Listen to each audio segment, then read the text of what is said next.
hi. Hi! Say hi.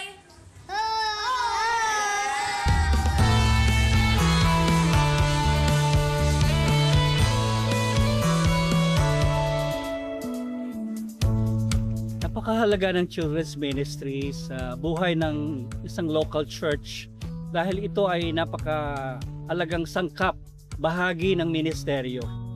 Kaya nararapat lang na ang mga bata na habang maliit pa sila ay maturuan na, sila ay manurture, kailangan ma-equip sila para sa susunod na mga generation. Sila naman yung maglilingkod para sa kaharian ng ating Diyos dito sa lupa.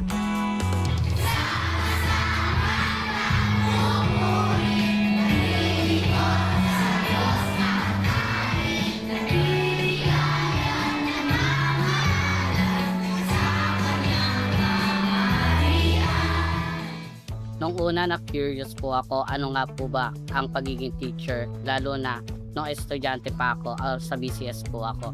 But nung nandito na po ako sa point na nagtuturo na ako sa mga bata, ang sarap sa feeling ng mga natutunan ko nung ako yung tinuturuan na ituturo ko ngayon sa mga bata na tinuturuan ko po ngayon. Hindi ito something na you can do without.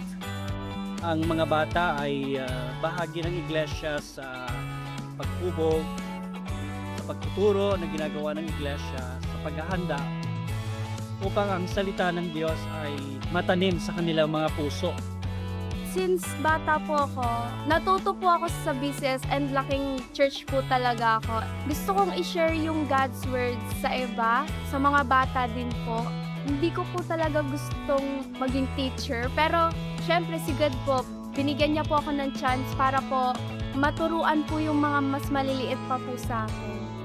Nawa wag nating pabayaan ang children's ministry. Hindi lamang sa loob ng simbahan, kundi lalo tigit sa labas ng simbahan. Dahil ang mga bata ay nasa iba't ibang mga lugar. At alam natin, nais ng Diyos na puntahan natin sila kung saan sila nandoon. At anyayahan silang makapiling, makasama ng pamilya ng Diyos sa pamamagitan ng iglesia. In God's family, everyone has a place. Remember, we belong, we are loved, we are part of God's family. Salamat sa opportunity na ito na binibigay sa atin at naway patuloy nating gamitin ito ng may diwa ng pagmamahal, kagalakan at pagpapasalamat sa Diyos. Salamat po.